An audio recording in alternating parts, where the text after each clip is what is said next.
والمكان اتقلب مجزرة حقيقية. بس محدش قدر يمنع اللي حصل. لكن المفاجأة، أحمد ما ماتش في مكانه. رغم كل الطعن والدم والرعب، قام بصعوبة وهو سايح في دمه.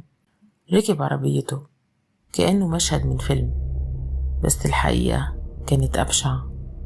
صاحبه اسمه أحمد الدايباني اللي كان معاه في العربية حاول يتدخل، الطعن هو كمان، بس إصابته كانت أقل.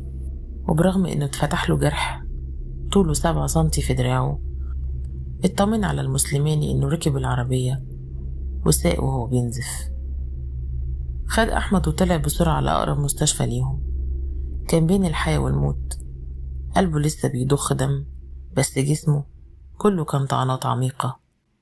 دخل العناية المركزة، نزيف داخلي شديد، أوردة مقطوعة، وظهره مهشم، وجرح في الرقبة مش قابل لأي تدخل جراحي.